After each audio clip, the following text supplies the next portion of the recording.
Hey, what's going on, everyone? Welcome to the While We Walk podcast, where I discuss my thoughts for the day. Today is Monday, May 13th, 2024. It's 9:10 a.m. Eastern Standard Time, and I am walking outside today, and it is really, really chilly. It's really windy. I think it was around 50 degrees, 50 to 60 degrees when I left. I'm not too exactly sure, but I'm wearing a sweatshirt right now. And yeah, so what I'm gonna do is I'm just gonna go one lap around the park and then go straight to BJ's because I only got one chicken breast left that I need to purchase. And yeah, that's the plan of action. In other great news, I checked my weight this morning and I was at 180.9, which is less than the weight I had in 2022, like around 2 years ago, where I did a water fast for 10 days, and I couldn't even, and I'm actually below that weight right now. So it's a huge milestone. I did this the right way while eating. I don't ever intend on fasting ever for quite some time because I need to maintain my muscle. And so yeah, below 180 is within striking distance at this point. I'm going to still keep the calories below 1800, which is 200 calories less than last week. And yeah, there's no need to push it now because my weight is dropping fast now. Right now I'm also wearing barefoot sneakers, which I'm trying to get adjusted to right now after not wearing them for quite some time. And it's forcing me not to stomp hard on the ground when I wear these shoes. So it makes you mindful of the impact your body's having when you wear certain sneakers. So actually, I'm gonna pretty much for the rest of the summer, I'm gonna essentially wear barefoot sneakers going forward. It's really good for the knees, in my opinion, because it forces you not to pound so hard onto the pavement.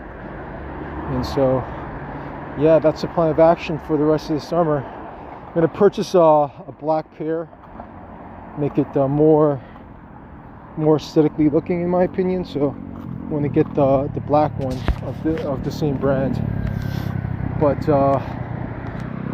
yeah, I'm really motivated. I mean, the fact that I was able to break that 180, once I cracked the 183 barrier, I went straight to 182, then straight to like below 181, 180.9. So the fact that I saw that even after eating 1700 calories was just absolutely a huge surprise, actually. So I'm just gonna basically just keep at this. If at any point my weight goes below 180 this week, I'm gonna bump the calories back up to 2000. Yeah, that's the plan of action. Basically below 2000. Increase the calories 200 because I'm dropping too fast at this point. So I'm gonna make that readjustment. But tomorrow I'm gonna actually meet up with my father to eat a nice big meal. So that's when I might see a huge jump in weight potentially. So yeah, so that's gonna be what I'm going to do here. But yeah, if I get below 180, I'm gonna kind of put in the brakes and go back to 1900 calories. Yeah, or below 2000 calories, which is the plan of action. In terms of my workout progress, in the works of trying to find a more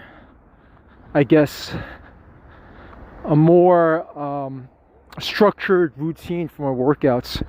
So what I plan on doing today, it's quote unquote my rest day, but I plan on working out pretty much 6 days a week or 7 days a week, but 6 days a week because I'm not sore anymore when I do the workouts. And so what I'm trying to do today is just test out my 1 rep max weighted. I want to get to a point where I could do 5 weights of my body weight, a half my body weight 5 reps with half my body weight in weight. So right now I'm at 180. If I could do 92 pounds for like 5 reps with that weight attached, then I'm gonna go straight to training the one arm pull-up. I just need a baseline strength before I train the one arm pull-up, so I can minimize my risk of injury instead of just going straight into it. I just want to build a tendon strength to do it. So the one arm pull-up essentially is going to be a little bit longer of a process than I thought it would be, because I don't want to. Many people have a tendency to get into injury when they train that. So yeah, so the front lever, I believe, is going to be the first skill that I unlock based on that fact. So we'll definitely see. I realized that my planche progress, my form was really off, and I'm so glad that I started recording my sessions, because I noticed that my scapular basically retracts when I'm holding the tuck, which is not what you want to see, and that definitely explains why my front shoulders were hurting like crazy when I try to hold it. And it's because my scapula wasn't protracted. It wasn't holding my arms correctly. And so basically what I'm doing is I'm going to do some scapular exercises to strengthen my scapula so that I could hold the tuck planche in a correct position, so my shoulders won't bear that much load. So that's the other thing that I'm doing. But yeah, so there's going to be a couple of adjustments to my workout routine. Also, yeah, so that's a plan of action. Right now I'm doing, as you're aware from the previous podcasts, that I'm doing intermittent fasting, where I don't eat anything in the morning, which I'm very used to anyways. And yeah, that's a plan right now. I'm just basically gonna use this, and yeah, that's what I'm gonna do. So if I potentially go below 180, I mean tomorrow after tomorrow's meal with my father, I'm gonna see what my weight is, and then if it balloons up, I'm gonna keep at the 1800. But if it actually goes below that, I'm gonna bump it up to 2000 calories or below 2000 calories. That's the plan of action. Yeah, but my workout is constantly changing at this point, because I just want to make sure that I optimize for gaining a lot of strength as possible. I'm not really at this point in time worried about hypertrophy in any area of my body except for the abs. That's the only one area where I want to experience hypertrophy. Other areas, I don't give a shit. Just want to maintain what I have by doing just basically physical work. But 180 is within reach. There's no question, based on my current weight, that I'll be below 180 by the end of the month. As a matter of fact, I might get down to 175 at this rate, easily. Yeah, easily at this specific rate. So I'm gonna bump up the calories so that my I don't burn too much weight. I'm just afraid that it might touch my muscles, which I don't want. So I'm just doing this the right way. But I'm feeling perfectly fine. I still also don't want my set point to be a lot lower where I need to lose weight. So I want to kind of, yeah, essentially bump it up again. Bump it up to like 2000, yeah. I'm going to keep on reminding myself, because this is, yeah, this weight loss was much more faster than I expected. Even with you know what it was? I think what it was even I was below 2000 calories for a couple of weeks, and I was stalling for a week, and then all of a sudden it started dropping like crazy, and then I was shocked myself, and I'm thinking that I just needed a few more days for the calorie adjustment to seep in. That's what I'm thinking it was. So yeah. What else? I mean there really is nothing much else. Just basically kind of tweaking the workout routine, and just continue on listening to the podcast of calisthenic athletes. Specifically are looking for people like around my height, because I want to have a good idea of how much my body weight needs to be in order to look like specific athletes that I want the body for, you know, like that have the body that I'm looking for. So and I pretty much found it. Basically, if I want to look like that, I need to get down to below 170 essentially, while maintaining my strength. So it's really crucial that I do basically strength training throughout this cut, no matter what, basically throughout my rest of my life. But I'm going to tailor the exercises so that I don't injure myself in any way. So I'm actually doing prehab exercises, adding more and more as I'm going to delve into weighted calisthenics to improve my baseline strength. So yeah, I'm gonna correct the form of my dips, and I'm gonna go straight into ring dips, because I feel like they recruit more muscles. So I'm gonna start doing some ring dips here eventually. I want to try to increase the rep range to like 20 dips, and then I'm gonna start doing ring dips.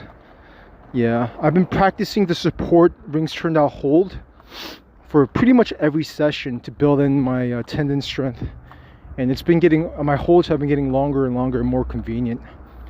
But the major adjustment is a scapular protraction strength that I need to develop after reviewing the recordings. The fact that it retracted, and now it's beginning to make a lot of things are beginning to make sense. I'm basically not being efficient with that move in order to get the planche, and I kind of corrected the form for my front lever advanced tuck as well, and I can't hold it for like 10 to 15 seconds anymore after doing perfect form. And that's what I want correct form at the start, because if your form is off from the beginning, you're gonna have to relearn the move all over again. So I might as well just do super strict form at the beginning. And so I'm making a few adjustments. I won't get sore anymore when I train for the front lever. So what I intend on doing is incorporating them more on my daily exercises. Yeah, that's what I'll do. And yeah, that's what I'm gonna do.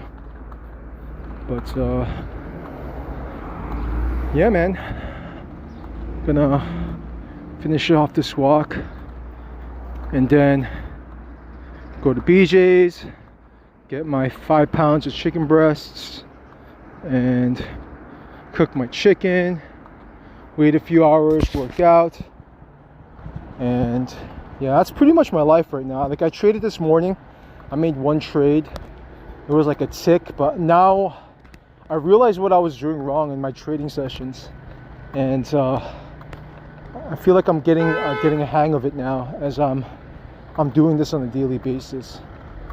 I'm realizing, you know, the thing with markets is you gotta know what the situation is, and that's something that takes time, even though you've been trading on and off for a long time. And it's what I'm beginning to realize. And yeah, so that's what I'm doing in terms of the trading. And that's the futures trading, that is. But yeah, a lot of these advanced athletes, when I was listening to at this point 100, like more than 50 athletes, and the one consistent theme is that you have to be consistent. That's the one theme that's same across every single athlete. That's something that I could get a hold of, obviously. The second thing is injury prevention, because even the top athletes, they get injured, but to me, injury prevention is so critical, because if I get injured, then I'm going to be out of commission for a while, and that's not what I want. So I don't give a shit if I don't get to move like 2 years later. You know what I'm saying? Like, I just want to build a base strength, so I don't come to that point where I'm going to be injured. So I make sure that I properly warm up and do the appropriate exercises to make sure my joints are safe. That's a non-negotiable in my opinion. I've been also making aggressive efforts to try to sleep as more as I can. Even though when I wake up early, I still put my head down, try to go to sleep again. So my sleep is like of paramount importance right now. Sleep. And yeah, and another thing that I noticed too is not maxing out too. That's huge. That's critical, because it gives me the opportunity to work out more on a daily basis. So yeah, not maxing out was actually key. Yeah. And I'm gonna start incorporating the bands now. But you know, I know that the moves are going to be much more easier as I lose more weight, which, you know, I intend on doing obviously. But I don't want to lose too fast, obviously, too. At this point, I just want it to be a smooth, nice little ride.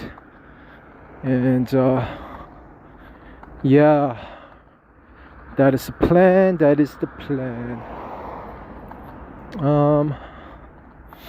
I mean, that's pretty much it for now. I mean, there's nothing else that's on my mind at this time.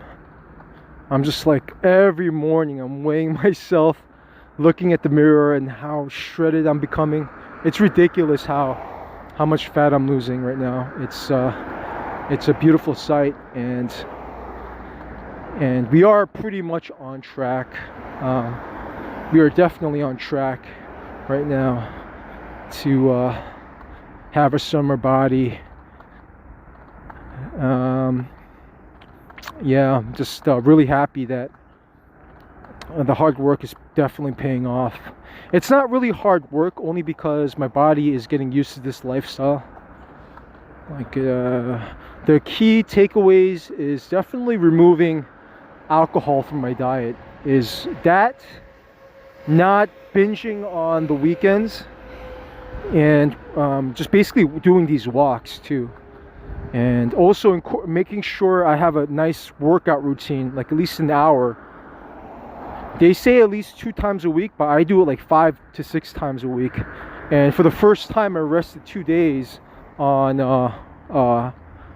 last week. Like this, basically Friday and Saturday, I did a legitimate rest. Which is something that I haven't done in a while, and that kind of recharged everything. And yeah, I'm gonna now that I'm not that sore, I'm going to start like basically doing more grease to groove for basically the front lever for sure. The planche, I'm not gonna do the tuck planche basically until for 2 weeks, basically, because I feel like my protraction is not good. So basically I'm building the strength back up to increase the strength of my protraction. It made me realize that I've been doing push-ups incorrectly all this time after looking at the videos. So I'm basically using a couple of weeks to correct my form right now. And yeah, that's the way to do it. And I'm using parallettes that I recently purchased, so there's not too much strain on my wrists. So I'm basically going to pretty much train the protraction every day, and look at the videos to correct my form, and look at professionals that teach how to protract, and look at their form and try to adjust it accordingly, you know. So it's basically the next 2 weeks I'm going to use that video to essentially kind of track my progress. I'm going to do a lot more dips now. What I'm going to do is basically I'm going to start every session with a superset of 3 sets of pull-ups and dips every session. That's the plan of action. The dips are going to give me the baseline strength for the for pushing movements, and the pull-ups are obviously going to give me the pulling baseline for the pulling movement. So basically I'm going to increase so if I do 3 sets each, and I do this 6 times a week, that's 18 sets that I'm going to be able to kind of help with the strength and growth of those movements. Today is definitely going to be weighted pull-up day, and what I'm going to do is I'm going to not do weighted dips until I'm able to do 3 sets of 20 each. That's a plan of action with the dips, because apparently the dips are very injury prone to weighted stuff. So that is why I'm gonna do it that way. And you know, that's a plan with the dips for sure. But weighted pull-ups, I'm gonna do every day pretty much. Yeah, pretty much every day. I've developed, the reason why I'm doing this is because even when I was like 200 plus pounds, like pretty much every day, I was doing pull-ups every day, at least 1 set. And so my tendon strength is so strong right now, in my opinion, in terms of the pulling, that I could get away with doing it. Now obviously if I get sore or feel something's off, then I'll pull back, obviously, clearly. But I'm pretty confident with my pull right now. It's something that I've been working on. It's the push that I've been my form was fucking off all these years, and it now is beginning to make sense why I haven't been able to get the planche now. I should have started recording myself and looking at more videos, but basically it's going to be dips and protraction strength increasing for my workouts now. It's all about correcting the form for the next couple of weeks. And I'm also going to use weighted bands or bands to kind of increase the resistance of my protraction, because I could do it nicely with my body weight, but now I want to put some resistance to it. So I'm going to start using exercise bands to put just like massive resistance. I'm actually going to start with the heaviest one, which is the 100 and something pound one, and then I'm going to add more bands on top of that as well as I get better and better. So yeah, that's the plan of action. That is the plan of action. So with that being said, I'm going to end it here. Thank you so much for listening, and stay tuned for the next episode of While We Walk.